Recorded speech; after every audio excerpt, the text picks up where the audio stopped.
Hello friends, welcome to my YouTube channel genius study 2.0 पर। Friends, मैं आज की इस वीडियो में हम देखेंगे रेलवे ग्रुप डी के द्वारा जो आज का एग्ज़ाम हुआ है उन सभी एग्ज़ाम में कौन कौन से क्वेश्चन कौन कौन से सब्जेक्ट से पूछे गए हैं। तो उन सभी क्वेश्चन को मैं लेकर आया हूं। तो इस वीडियो को आप लोग क्या करिएगा, शुरू से लेकर लास्ट तक जरूर देखिएगा और आप देखना कि आप इन प्रश्नों में से कितने आंसर सही कर सकते हैं, क्योंकि जब आप ऐसे क्वेश्चन देखेंगे तो आपको एक अनुभव होगा कि आप भी किस तरीके के क्वेश्चन आपको आ रहे हैं। तो चलिए देखते हैं कि ग्रुप डी के द्वारा कौन कौन से आज के एग्जाम में क्वेश्चन पूछे गए हैं। तो फ्रेंड्स, पहला क्वेश्चन पूछा गया था साइंस से कि ब्लीचिंग पाउडर जो है किस गैस से बनाई जाती है। तो फ्रेंड्स, इस प्रश्न का करेक्ट राइट आंसर था यानी कि क्लोरीन गैस। नेक्स्ट क्वेश्चन पूछा गया था कोयला और पेट्रोलियम को जलाने पर कौन सी गैस निकलती है। तो फ्रेंड्स, राइट आंसर था कि कार्बन डाइऑक्साइड गैस निकलती है। अगला नेक्स्ट क्वेश्चन पूछा गया था कि नमामि गंगे किसके उद्देश्य के लिए बनाया गया था।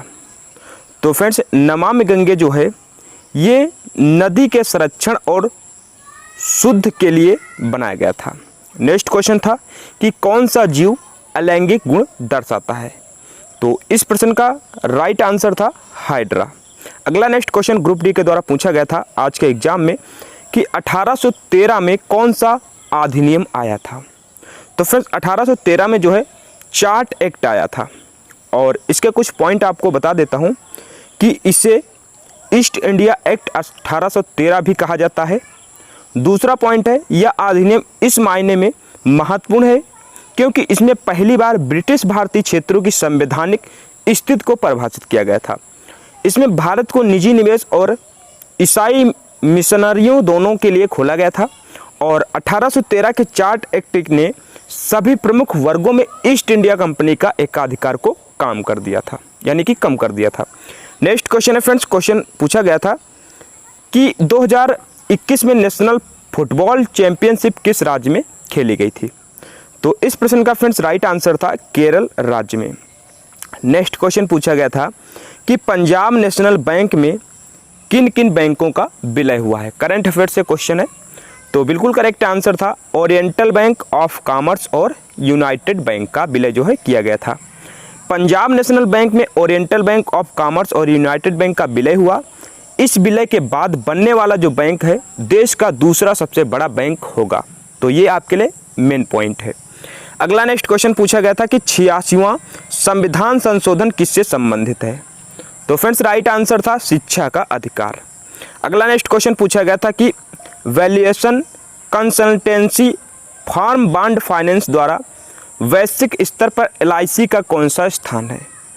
तो फ्रेंड्स, राइट आंसर था 10वां स्थान है। इसके कुछ पॉइंट देख लेते हैं। तो सबसे मूल्यवान जो भारतीय बीमा ब्रांड है वो LIC है जो कि 10वें स्थान पर है और सबसे मजबूत भारतीय बीमा ब्रांड कौन सा, तो भी LIC है 3रे स्थान पर।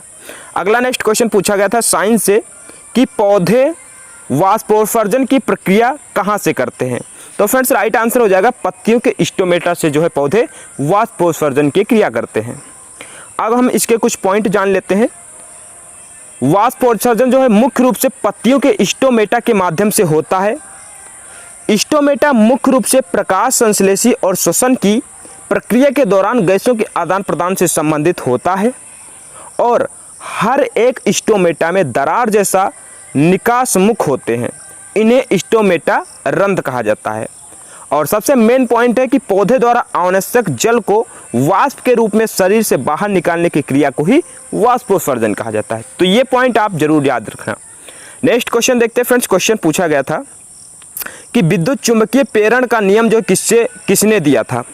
तो बिल्कुल करेक्ट आंसर हो जाएगा माइकल फैराडे ने दिया था। विद्युत चुंबकीय प्रेरण के सिद्धांत की खोज जो है माइकल फैराडे ने सन 1831 में की थी और जोसेफ हेनरी ने भी इसी वर्ष स्वतंत्रता रूप से इसे सिद्धांत की खोज की थी। और किसी बंद परिपथ में उत्पन्न विद्युत वाहक बल उस परिपथ से होकर प्रवाहित होता है। चुंबकीय फ्लक्स के परिवर्तन की दर को बराबर होता है। नेक्स्ट क्वेश्चन पूछा गया था कि माइटोकॉन्ड्रिया को क्या कहते हैं। तो फ्रेंड्स, माइटोकॉन्ड्रिया को जो ऊर्जा का घर कहा जाता है यानी कि पावर हाउस। और हम बात करें इसमें कुछ पॉइंट, तो माइटोकॉन्ड्रिया किसी भी कोशिका के अंदर पाया जाता है जिसमें मुख्य काम कोशिका के हर हिस्से में ऊर्जा पहुंचाना है और इसी कारण माइटोकॉन्ड्रिया की कोशिकाओं का पावर हाउस भी कहा जाता है। नेक्स्ट क्वेश्चन था कि कार्य की इकाई क्या है। काफ़ी सिंपल क्वेश्चन साइंस से आ रहे हैं। तो कार्य की इकाई आप सभी को पता है जूल है। कार्य का मात्रक आप सभी को पता है जूल है। इसे संक्षेप रूप में निरूपित किया जाता है 1 जूल बराबर 1 न्यूटन मीटर। और कार्य जो है एक अदिश राशि है। तो ये पॉइंट आपको जरूर याद रखना है। नेक्स्ट क्वेश्चन पूछा गया था एल्युमिनियम का एस्क क्या है। तो एल्युमिनियम का एस्क जो है बॉक्साइड है। और एल्युमिनियम एक प्रमुख एस्क है और यह मुख्य रूप से एल्युमिनियम ऑक्साइड, आयरन ऑक्साइड तथा कुछ अन्य अशुद्धियों से मिलकर बना होता है। नेक्स्ट क्वेश्चन फ्रेंड्स पूछा गया था कि लूनी नदी कहाँ गिरती है। तो लूनी नदी जो फ्रेंड्स कच्छ के रण में गिरती है। लूनी नदी का उद्गम स्थान जो है राजस्थान के अजमेर जिले में 712 मीटर की ऊंचाई पर स्थित नांग की पहाड़ियों से होता है। और ये नदी अजमेर से निकलकर दक्षिण पश्चिम राजस्थान, नागौर, जोधपुर, पाली, बाड़मेर, जालौर जिले से होकर बहती है, गुजरात के कच्छ जिले में प्रवेश करती है और कच्छ के रण में विलुप्त हो जाती है। तो ये पॉइंट आपको याद रखना है। नेक्स्ट क्वेश्चन फ्रेंड्स देखते हैं कौन सा पूछा गया था कि गरबा किस राज्य का लोक नृत्य है। तो बिल्कुल करेक्ट आंसर हो जाएगा गुजरात का। नेक्स्ट क्वेश्चन पूछा गया था वर्तमान में पंचायती राज मंत्री कौन है। तो श्री गिरिराज सिंह है। और नेक्स्ट क्वेश्चन पूछा गया था भारत ने 1000वां एकादिवसीय मैच किस देश के खिलाफ खेला था। तो वेस्ट इंडीज के खिलाफ। नेक्स्ट क्वेश्चन पूछा गया था कि अनुच्छेद जो है 53 किससे संबंधित है। तो अनुच्छेद जो फ्रेंड्स 53 है ये संघ की कार्यपालिका की शक्ति से संबंधित है। अगर आपसे नेक्स्ट एग्जाम में क्वेश्चन पूछ सकता है कि अनुच्छेद 54 किससे संबंधित है। तो राष्ट्रपति के चुनाव से। अगर आपसे पूछे 55 यानी कि अनुच्छेद 55 किससे संबंधित है। तो राष्ट्रपति के निर्वाचन की रीति से। और अगर अनुच्छेद 56 पूछे तो राष्ट्रपति के पद पर यानी कि पद का कार्यकाल। तो आपको ये भी एक्स्ट्रा पॉइंट याद रखना है क्योंकि आर्टिकल से संबंधित एक ना एक क्वेश्चन हर एक एग्जाम में पूछा जा रहा है। तो आप इनको जरूर नोट कर लेना। नेक्स्ट क्वेश्चन देखते हैं फ्रेंड्स। क्वेश्चन पूछा गया था कि फोर्ब्स इंडिया न्यूज के अनुसार बंगाली भाषा विश्व में किस स्थान पर है। तो 6ठे स्थान पर है। कितने 6ठे स्थान पर। बंगाली बोलने वाले की संख्या जो लगभग 23 करोड़ है और यह विश्व की 6ठी सबसे बड़ी भाषा है। इसके बोलने वाले बांग्लादेश और भारत के अलावा विश्व के बहुत अन्य देशों में भी फैले हुए हैं।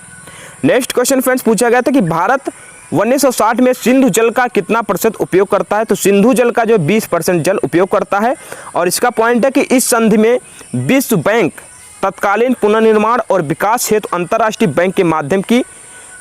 और इस संधि पर कराची ने 19 सितंबर 1960 को भारत के प्रधानमंत्री जवाहरलाल नेहरू और पाकिस्तान के राष्ट्रपति जो आयूब खान के मिलकर हस्ताक्षर किए थे। तो ये थे फ्रेंड्स आज के हमारे कुछ क्वेश्चन जो आप सभी को पसंद आए होंगे। रेलवे ग्रुप डी के द्वारा पूछे गए थे। आप मुझे बताना वीडियो कैसी लगी। वीडियो पसंद आए तो वीडियो को लाइक करना। मिलते हैं नेक्स्ट वीडियो में, तब तक के लिए जय हिंद, जय भारत, वंदे मातरम।